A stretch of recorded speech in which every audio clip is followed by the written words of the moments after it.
netizen, kembali lagi di HLSC Podcast. Nah, perkenalkan saya Nurbi. Saya Via. Nah, jadi tema podcast kita kali ini yaitu terkait Indonesia Inbound International Criminal Case. Nah, jadi kita berbicara di sini terkait International Criminal Court yang tentunya kita akan membahas bersama narasumber keren kita kali ini, yaitu ada Kak Jaffer Maramban Pandin SH yang juga merupakan alumni dari HLSC angkatan 2018.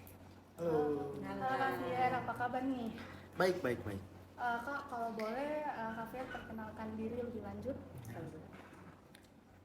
Oke, perkenalkan dulu teman-teman, saya Fier, saya HLSC 2018. Sudah purna dari HLSC tahun kemarin, tahun 2023, sekarang aktif jadi peneliti untuk beberapa LSM di Indonesia. Ini itu aja. Kak Fier, kesibukannya sekarang apa nih? Saya sibuk ngebacotin pemerintah. Selain meneliti, ya itu pekerjaan sampingannya bacotin pemerintah. Iya, baik. Jadi mungkin langsung saja Kak, kita kan di sini berbicara tentang International Criminal Court. Jadi kita ingin tahu nih Kak, kira-kira apa sih itu ICC sendiri dan perannya? Nah, ICC ya. Untuk bisa mendudukan ICC, itu teman-teman harus dulu bisa paham konteks hukum internasional itu bagaimana bekerja. Kalau misalnya dalam konteks hukum nasional, khususnya hukum pidana, ini kan kita bicara tentang International Criminal Court, jadi memang dia peradilan pidana. Nah, kalau misalnya dalam konteks peradilan pidana nasional, yang menjadi subjek dari pengadilan tersebut atau badan peradilan tersebut itu kan orang atau badan hukum, individu atau badan hukum. Kalau dalam konteks International Criminal Court, itu dia mengambil orang sebagai subjek dari pengadilannya. Jadi yang bisa dikenakan penalti atau sanksi pidana dari ketentuan atau norma material yang ada di dalam Statuta Roma yang menjadi dasar ICC, itu yang pertama adalah orang. Kenapa ini perlu didudukan secara jelas awalnya? Karena ada satu juga pengadilan yang terkenal, itu ICJ, International Court of Justice, yang punya kewenangan berbeda begitu. Jadi kalau ICC dia mengadili orang, kalau ICJ dia mengadili negara. Atau ya kasusnya bukan pengadilan pidana. Jadi kalau misalnya secara singkat mau dideskripsikan ICC itu apa? ICC ya badan peradilan internasional yang independen. Walaupun dia bukan bagian dari United Nations, tapi dia mengadili kejahatan-kejahatan yang dilakukan oleh orang-orang yang di bawah atau tunduk terhadap yurisdiksi United Nations juga. Ya, Kak. Nah, kalau boleh tahu nih Kak Fier, lokasi ICC itu di mana sih? Lokasi ya? Kebetulan saya belum pernah ke sana, tapi pernah lihat lewat Google Maps. Itu di Den Haag, di Belanda. Jadi Kak, ICC ini dia kapan dibentuknya Kak? Dibentuk? Ya. Ini agak rumit juga dijawab sebenarnya. Karena begini, dalam konteks badan peradilan, khususnya lembaga hukum, itu butuh dokumen hukum untuk membentuknya. Kalau kita bicara tentang dokumen hukumnya, yang itu merujuk atau refer to Statuta Roma. Statuta Roma itu diinisiasi tahun 1996. Kemudian selesai, dirumuskan dan ditandatangani, itu tahun 1998. Dalam konteks perjanjian internasional, karena bentuknya Statuta Roma ini juga perjanjian internasional, itu ada ketentuan masa waktu untuk dapat berlaku, atau kalau dalam terminologi hukumnya itu entry into force. Nah, entry into force-nya itu tahun 2002 bersamaan dengan pembentukan badan peradilan ICC yang tadi. Jadi kalau misalnya kita lihat dokumen hukumnya itu sudah ada tahun 98, tapi pelaksanaan teknis hingga terciptanya atau bisa berlangsungnya pengadilan ini itu tahun 2002. Oke Kak, kira-kira siapa nih yang awalnya membentuk ICC? ICC, saya sedikit baca history briefnya ICC di websitenya. Itu ternyata diajukan oleh, karena ada blok namanya blok Afrika. Nah, jadi negara-negara Afrika itu kemudian mengajukan request ke United Nations untuk membentuk suatu pengadilan yang memang khusus untuk mengadili kejahatan, dan konteksnya dia mengadili bukan negara. Jadi seperti pengadilan pidana nasional, tapi dalam level yang internasional. Nah, kalau misalnya siapa yang mencetuskan atau siapa yang menciptakan itu pasti melalui inisiasi dari United Nations sebagai organisasi internasional paling besar di dunia. Tapi untuk yang menginisiasi itu ada kelompok Blok Afrika namanya. Jadi negara-negara pasca kolonial atau negara-negara yang bekas jajahan di Afrika itu karena mereka punya kesamaan nasib, mereka punya kesamaan situasi di mana negaranya itu pernah jadi korban bekas kejahatan perang, pernah menjadi korban genosida, pernah menjadi korban kejahatan terhadap kemanusiaan. Nah, itu mereka menginisiasi bahwa harus ada orang yang dimintai pertanggungjawaban secara pribadi. Mungkin secara singkat itu. Jadi diinisiasi memang sama negara-negara dari blok Afrika. Sebentar itu Kak, untuk sekarang apakah Indonesia sendiri sudah meratifikasi ICC itu? Meratifikasi tentu belum. Jadi ICC kan sama-sama kita tahu tadi, dokumen hukumnya atau perjanjiannya itu dibentuk di 98 selesai. Kalau misalnya kita lihat di tahun 98 apa yang terjadi di Indonesia, tidak mungkin Indonesia mau join dalam konteks Sauta Roma. Karena 97 ada kekerasan kultural atau dalam konteks ini, kalau dalam konteks ICC dan Sauta Roma itu kejahatan terhadap kemanusiaan di Dili dan di beberapa tempat di Timur, dulu Timur, nama provinsi, sekarang nama negara Timur Leste. Di tahun 97 yang berlangsung sampai 99 itu situasi politik Indonesia tidak memungkinkan untuk menjadi negara bagian atau menjadi negara pihak state party dalam konteks ICC dan Sauta Roma. Jadi dalam konteks 98 sampai tahun 2000 Indonesia itu memilih jalan untuk membentuk undang-undang. Jadi dia tidak meratifikasi, sebenarnya yang lebih tepatnya aksesi. Karena ketika perjanjian internasional sudah sah, terus ada negara yang baru mau bergabung itu kan prosesnya aksesi. Jadi dia tidak ikut dalam bagian penyusunan. Jadi Indonesia pilihannya pada tahun-tahun 98 sampai 2000 itu antara membentuk norma baru yang didesak atau yang adalah hasil dari desakan internasional untuk mengadili kejahatan-kejahatan yang terjadi di Indonesia, atau masuk terlibat dalam Sauta Roma melalui proses aksesi. Nah, dua pilihan ini ternyata banyak pendukungnya. Kalau dari kubu koalisi masyarakat sipil, tentu koalisi masyarakat sipil ingin Indonesia terlibat dalam konteks masyarakat internasional sebagai negara pihak di Sauta Roma dengan beragam keuntungan, misalnya dengan adanya ICC dan keterlibatan Indonesia dalam negara pihak di Sauta Roma, itu ada mekanisme lanjutan yang bisa ditempuh korban misalnya. Ketika negara tidak bisa atau tidak mau untuk mengadili pelanggaran hak asasi manusia yang berat yang terjadi di Indonesia. Tapi kan itu sudah gugur karena ternyata Indonesia memilih untuk membentuk norma baru. Walaupun ketentuan material dalam norma tersebut atau yang langsung kita sebutkan itu Undang-Undang 26 2000 tentang pengadilan HAM itu mengambil ketentuan material yang ada di Sauta Roma. Jadi kalau misalnya Sauta Roma diterjemahkan dalam dua bahasa Prancis sama bahasa Inggris, Indonesia bikin bahasa Indonesianya. Jadi simpelnya begitu. Jadi Indonesia cuma mentranslasi apa yang ada di dokumen Sauta Roma, terus mengambil ketentuan-ketentuan materialnya. Jadi dimasukkan di Undang-Undang Pengadilan HAM. Nah, kenapa dibikin begitu? Itu akar permasalahannya ada di tentang kedaulatan. Jadi di masa-masa itu juga narasi tentang kedaulatan Indonesia atau kedaulatan negara itu lagi sering-seringnya digaungkan. Karena banyak dugaan bahwa ada keterlibatan asing lah dan segala macam. Jadi katanya Indonesia sudah punya kemampuan untuk mengadili tindak pidana yang terjadi di negaranya. Jadi untuk apa kita pakai Badan Peradilan Internasional? Tapi kan sebenarnya konteks dalam kasus pelanggaran HAM berat itu kan tidak sesimpel itu. Dia bukan pelanggaran pidana biasa. Dia extraordinary crimes yang melibatkan misalnya pemimpin negara atau petinggi-petinggi militer. Jadi komponen hukum pidana biasa yang ada di hukum pidana nasional itu tidak mampu menjangkau. Makanya desakan dari koalisi masyarakat sipil pada saat itu adalah ya ikut terlibat di sana. Sembari juga menyusun naskah untuk peraturan teknis. Misalnya dalam konteks Undang-Undang Pengadilan HAM itu kemudian menciptakan Perpu tentang pembentukan pengadilan HAM. Nah, itu sebenarnya harusnya bisa dilakukan dengan masa yang bersamaan, bukan menjadi satu pilihan. Tapi Indonesia pada tahun-tahun 1998 sampai 2000 itu memilih untuk tidak mengaksesi Sauta Roma, tapi dia mengakalinya dengan menerjemahkan Sauta Roma ke dalam bahasa Indonesia dan membentuk norma baru. Itu mungkin.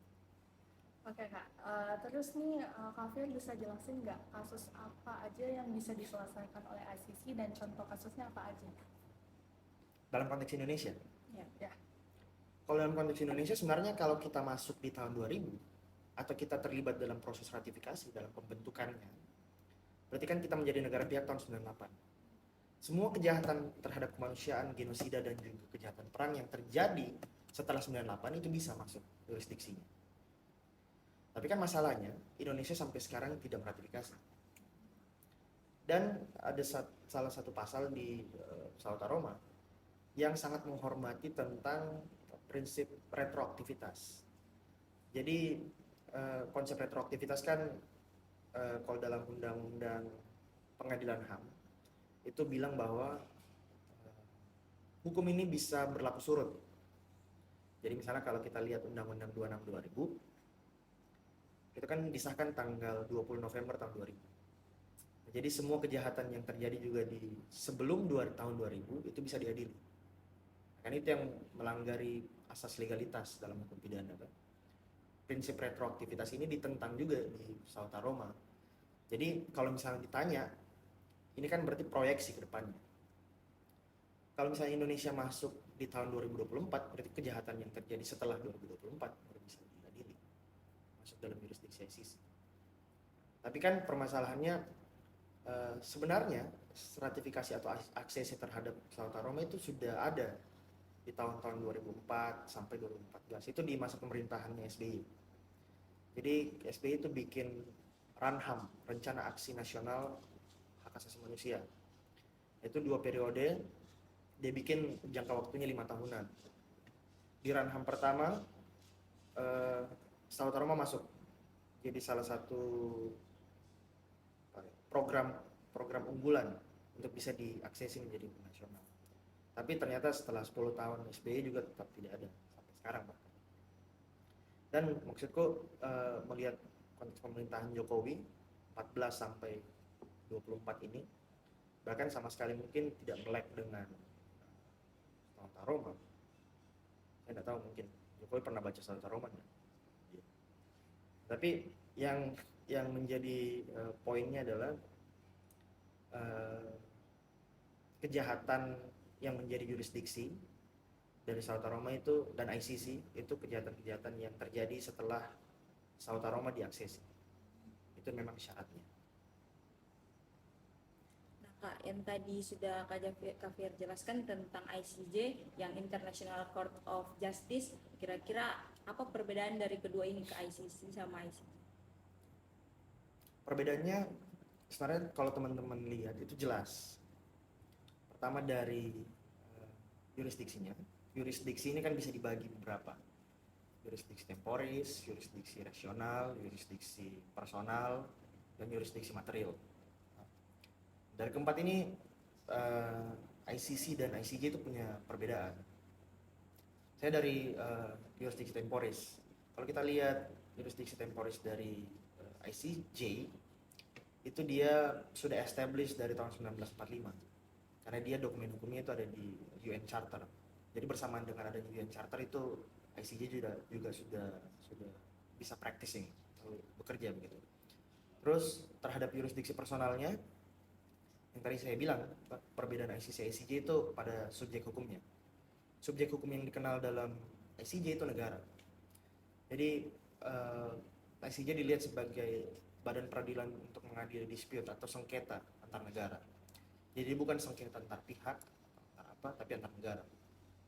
Beda dengan ICC. ICC subjek hukum yang akan diadili karena base-nya atau core-nya adalah peradilan pidana. Jadi itu harus orang, harus individu. Terus kalau misalnya jurisdiksi materialnya Jurisdiksi material dari ICC saya rasa jelas ada tertera di Statuta Roma itu di pasal 5 tentang apalagi bentuk-bentuk kejahatan yang akan diadili. Nah, kayak genosida, kejahatan kemanusiaan, kejahatan perang, dan juga kejahatan agresi. Nah, terus kalau misalnya kita bicara ICC, jurisdiksi materialnya itu banyak tersebar di beberapa konvensi atau perjanjian-perjanjian internasional. Misalnya kalau yang lagi ngetren sekarang, karena diajukan pertanyaan kenapa Afrika Selatan kemudian menggugat Israel itu di ICJ bukan di ICC, karena ternyata yang dibawa ke pengadilan ICJ adalah Benjamin Netanyahu dan juga Menteri Pertahanannya sebagai representasi negara, bukan sebagai representasi individual yang melakukan kejahatan. Core-nya atau base-nya legal standing-nya itu ada di konvensi genosida yang tidak ada pengaturan pidananya di sana. Itu kan. Jadi perbedaannya itu satu peradilan pidana yang bergerak dalam konteks masyarakat internasional, artinya peradilan yang menyelesaikan sengketa antar negara. Jadi perbedaannya itu bisa dibagi menjadi jurisdiksinya. Baik Kak, jadi sudah dari yang tadi Kak Fir jelaskan, sejujurnya saya sendiri sangat tertarik dengan topik ini karena mungkin saya kan dari Prodi Han nih Kak, yang minim sekali dapat soal begini. Jadi mungkin masih ada nih yang mau Kak Fir jelaskan ke kita terkait ICC yang belum sempat Kak Fir jelaskan. Apa ya? Misalnya yang berkaitan dengan Han.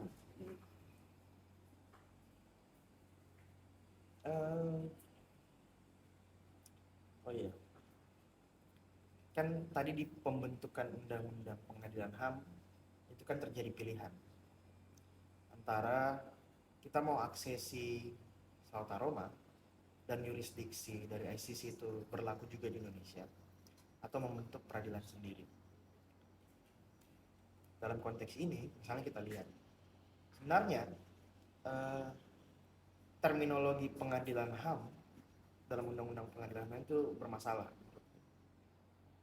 Karena ternyata dalam exercise-nya pengadilan HAM yang dimaksud di Indonesia adalah pengadilan pidana khusus. Kalau pengadilan pidana umum kan di bawah peradilan kamar pidana. Terus dia jurisdiksi materialnya atau ketentuan pidananya itu ada di KUHP. Selain yang ada di KUHP, itu berarti pidana khusus. Karena kalau teman-teman mau lihat, pengadilan HAM dan pengadilan tipikor di Indonesia itu sistemnya sama. Karena dia pengadilan khusus aja, pengadilan pidana khusus, pengadilan pidana terhadap tindak pidana khusus. Jadi kekacauan terminologi yang dibikin sama anggota-anggota Dewan tahun-tahun 98, 99 itu kemudian berdampak pada studi hukum yang ada di kurikulum apalagi kampus-kampus di Indonesia sekarang. Karena yang dipahami sama teman-teman pasti kalau bicara pengadilan HAM itu pengadilan yang mengadili HAM kan, konteksnya pertanggungjawaban terhadap pelanggaran HAM kan itu bentuknya ke negara bukan ke individual. Kalau kita meminta pertanggungjawaban individu berarti pakai pengadilan pidana. Itu mungkin salah satu diskurs yang harus atau perlu dibahas lebih lanjut menurutku. Kira-kira bagaimana meluruskan miskonsepsi terhadap pelanggaran HAM, terhadap tindak pidana paling serius, most serious crime, bagaimana meluruskan konsep terhadap pengadilan HAM dan pengadilan khusus tentang tindak pidana hak asasi manusia. Nah, itu menurutku perlu dielaborasi lagi. Apalagi kalau misalnya tadi bilang dari Prodi Han kan. Iya. Karena misalnya begini, apakah kejahatan terhadap kemanusiaan itu bisa dilihat sebagai bentuk pelaksanaan dari surat keputusan? Karena pasti perintahnya turun dari surat keputusan kan? Tapi beyond adanya surat keputusan dari negara itu untuk menghancurkan atau memusnahkan, kalau kita anggap konteksnya genosida kan, memusnahkan etnis, suku, ras tertentu, itu bisa dibenarkan tidak? Ternyata kan menurut Undang-Undang Pengadilan HAM, Undang-Undang 26 2000, untuk Undang-Undang Sauta Roma juga, bukan Undang-Undang Perjanjian Internasional tentang Sauta Roma juga, itu ternyata tidak bisa dibenarkan. Jadi kemutlakan hukum kemudian menjadi bisa diperdebatkan, doubtful. Nah, jadi konteks dari pengadilan HAM, konteks dari ICC itu tidak bisa dipatahkan, atau pertanggungjawaban individu itu tidak bisa dipatahkan hanya karena saya punya surat perintah dari negara. Ya karena pasti juga Ministry of Defense-nya Israel ini punya surat perintah dari Benjamin Netanyahu untuk ngebom di Palestina, atau misalnya tentara-tentara dari Rusia itu punya legitimate apalagi surat gitu untuk bisa menyerang ke Ukraine. Jadi dalam konteks hukum kemudian surat-surat seperti itu, surat-surat keputusan, surat perintah itu tidak menjadi alasan pembenar dalam konteks pertanggungjawaban pidana terhadap pelanggaran HAM. Nah, saya mau sedikit tambahan nih Kak.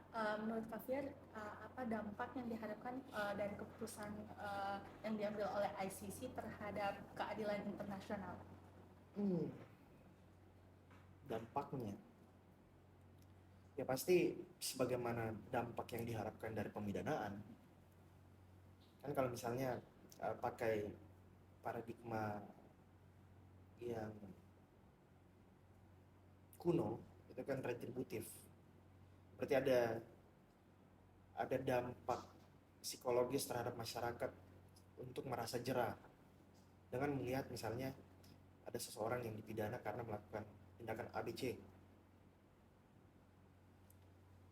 Tapi kalau misalnya shifting ke masa-masa sekarang atau perkembangan hukum kontemporer yang paradigmanya hukum progresif yang bicara tentang keadilan restoratif, itu pasti diharapkan ada kesadaran kolektif sebagai apa yang saya bilang warga bumi lah, untuk sesama manusia tidak melakukan tindak pidana. Pasti itu dampak-dampaknya yang diharapkan.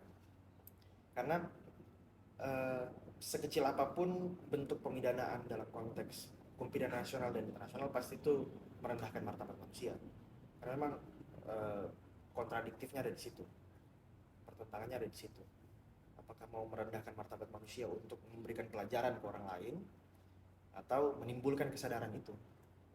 Jadi pasti ya saya belum ngobrol juga sebenarnya sama Presiden ICC, cuman kayaknya tergambar dari situlah. Itu proyeknya untuk jangka panjang adalah untuk bisa apalagi namanya itu menimbulkan kesadaran, at least dari kesadaran negara untuk membuat kebijakan-kebijakan yang baik. Mungkin itu. Oke Kak, ngomong-ngomong nih, bagaimana kalau misalnya ada WNI yang bermasalah dalam skala internasional, apakah bisa WNI tersebut dibawa ke ICC? Itu sebelum menjawab itu kita harus tahu dulu kira-kira siapa yang berhak mengajukan laporan ke ICC, ke prosecutor ICC. Itu kalau misalnya merujuk ke Sauta Roma, kalau saya tidak salah itu pasal 13 atau 14, itu bilang yang bisa mengajukan laporan ke ICC itu yang pertama negara pihak, state party. Terus yang kedua itu ada satu badan dalam UN namanya Security Council atau Dewan Keamanan. Terus yang ketiga bisa diajukan secara mandiri oleh jaksa penuntutnya di sana, prosekutornya.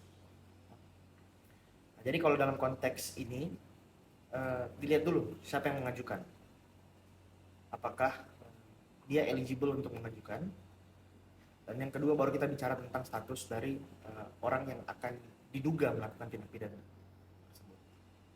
Kalau dalam konteks Indonesia yang tidak menjadi negara pihak di Sauta Roma dan ICC itu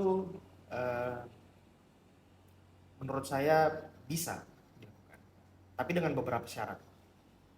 Mungkin syarat pertamanya, kejahatan yang dilakukan itu harus di wilayah atau yurisdiksi di mana negara yang menjadi korban atau negara di mana WNI itu melakukan itu meratifikasi atau menjadi negara pihak di ICC. Terus syarat kedua, kalau misalnya apalagi WNI yang mau ditangkap, itu harus ada permohonan dari negara yang meratifikasi atau dari Dewan Keamanan, Security Council tadi. Kenapa? Ya karena tadi kembali lagi, permohonan atau laporannya itu harus diajukan oleh orang yang eligible. Tapi kan dalam praktiknya ini sangat berkaitan dengan kontestasi politik diplomasi dari negara. Jadi tergantung misalnya apakah Indonesia bisa menego negara di mana WNI tersebut melakukan tindak pidana atau kejahatan kemanusiaan, genosida atau kejahatan perang, itu akan diadili di ICC akhirnya atau dikembalikan di Indonesia untuk diadili melalui sistem peradilan pidana nasional. Tapi hal ini kemudian berkontradiksi dengan apalagi asas jurisdiksi universal dari atau jurisdiksi teritorial dari hukum pidana di Indonesia. Karena ya sama-sama tahu misalnya di KUHP lama dan KUHP baru itu tetap mengamini bahwa salah satu jurisdiksi dari hukum pidana nasional adalah walaupun itu WNI yang melakukan tindak pidana di luar negeri. Nah, jadi akan kembali kepada keputusan-keputusan yang sangat politis menurut saya. Tapi kalau bisa diadjudikasi di ICC. Tapi pertanyaannya apakah kontestasi politik itu menghendaki atau tidak? Karena yang pertama harus dipahami bahwa memang Indonesia bukan negara pihak, jadi tidak ada kewajiban secara langsung. Nah, kewajiban itu juga turun atau bisa didapatkan kalau ICC misalnya melihat bahwa pengadilan di tingkat nasional dari negara pihak itu tidak mampu, unable atau tidak mau, willing untuk mengadili orang tersebut. Saya karena beberapa alasan. Misalnya yang didakwa atau yang diduga melakukan tindak pidana tersebut atau kejahatan tersebut adalah kepala negara. Misalnya dalam konteks di Indonesia presiden. Ya pasti perangkat-perangkat hukum yang ada di bawahnya pilihannya antara dia tidak mau karena tersandra jabatan atau tidak bisa karena kemudian peraturannya bisa dirubah sama kepala negara misalnya melalui Perpu, ya kan?